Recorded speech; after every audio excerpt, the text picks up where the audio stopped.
classic example used to illustrate the core features and terminology of dynamic programming. This material is based on the work of Hillier and Lieberman from their text Introduction to Operation Research.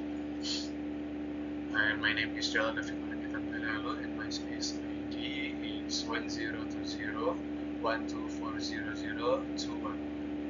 And I'm from class PS1TI 48 International 01.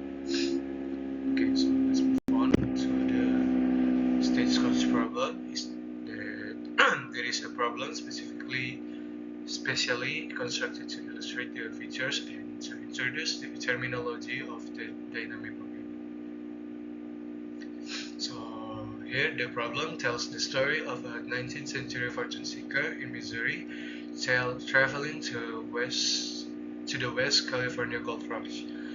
The journey involved four stagecoach runs through unsettled country where marauders are a real danger. While his starting point from Missouri and the destination California are fixed, he has several choices for the states he travels through in between.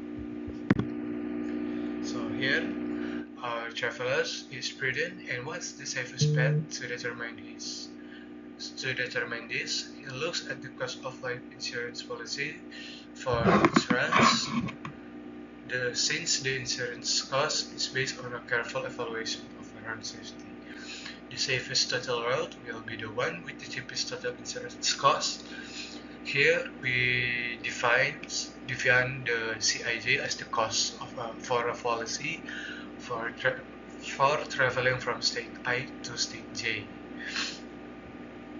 And you can see in this table, these several numbers. Okay, now we move on to the next slide. And this is the road system and cost for the stagecoach problem is presented. So in this slide, this diagram shows the complete road system and the associated cost for every possible run. There are 4 distinct stages to reach the final destination. So from here, from A to B to E to H to J, and so on, and many more. Okay, on to the next slide, solving the problem. So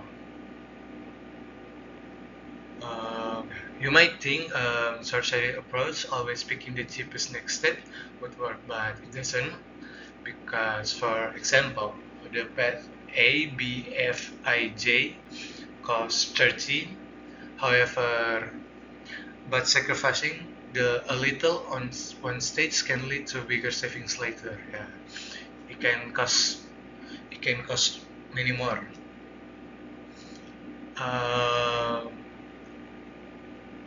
While there are only 18 possible routes here, larger programs make trial and error impossible. Dynamic program allows us to solve this much more efficiently by starting small and gradually enlarging the problem.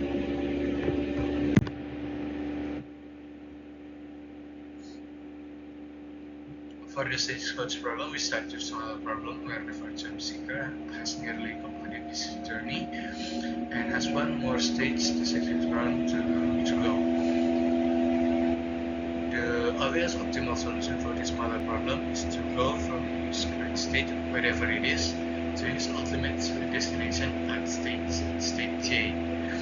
At each subsequent iteration, the problem is enlarged by increasing by one the number of states to go to complete the journey. This enlarged problem, the optimal solution where to go the next possible state, can be found relatively easy from the result obtained at the preceding iteration. The details involved implementing this approach flow.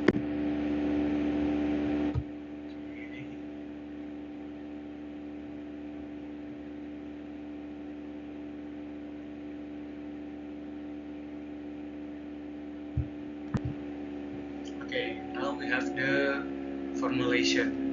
So to solve this, we define xn as the immediate destination for stage n. We then define fn as xn as the total cost of the beginning of the best remaining policy given we are in the state S at stage n and choose xn next.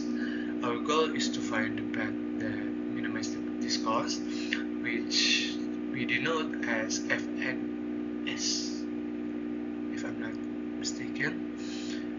This calculate by taking the immediate cost of the current run CSXN by adding the minimum feature cost from the point on Fn plus 1 xn. Yeah, we can see all the formulation here. So yeah, we can move on to the next slide. Here's also the formulation that can be occurred in this case. Okay, so now we are solving the problem. So yeah, we start from stage 4. In the final, so this is actually the final stage. So in the final stage, n equals 4. The traveler is either in stage H or I. Since the only destination is J, the cost is simply the insurance that one run, as the table shows. If he is at H, the cost to finish is 3. If it's at I, the cost is 4. Okay, now we go on to the slide, this stage 3. Okay, so here, moving back to stage 3, let's look at the state F. From F, he can go to H or I. If he goes to H, the total cost is the immediate cost 6 plus, which is 6 plus the feature cost we just found for H, which is 3, totaling would be 9. If he goes to I, the total is 3 plus 4, which is 7. Since 7 is smaller, I is the optimal choice from state F. Okay, we go to the next slide.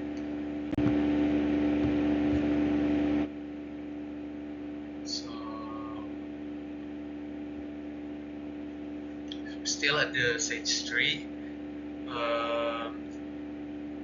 Performing the similar calculations for the other possible starting states at this stage, E and G give us this table. And we know the best move and the minimum remaining cost for every stage is in stage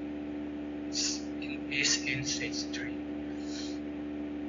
Okay, on to the next slide. And now we're going to the stage 2, where in this stage, let's look at stage C. He can go E, F, and G by adding the immediate cost to the minimum feature cost we found in the last step. We see that going to E results in the lowest total cost of 7. Yeah, the lowest cost of 7.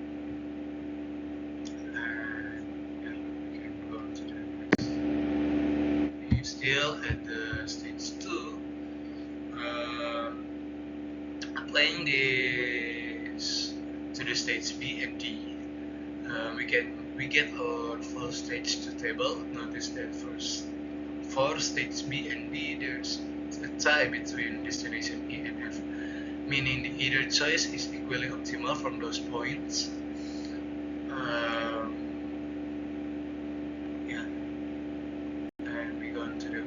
Slide.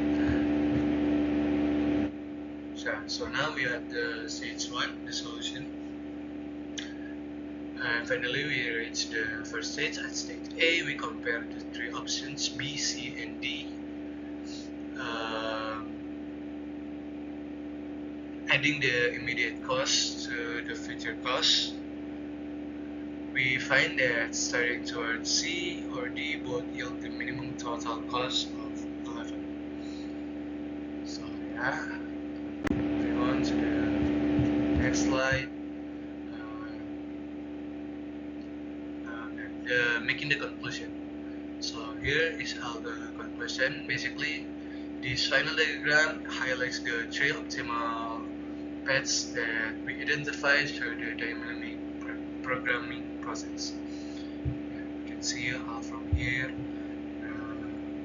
steps the optimal solution of our entire problem can now be identified from the four tables resulting in n equal 1 and so on.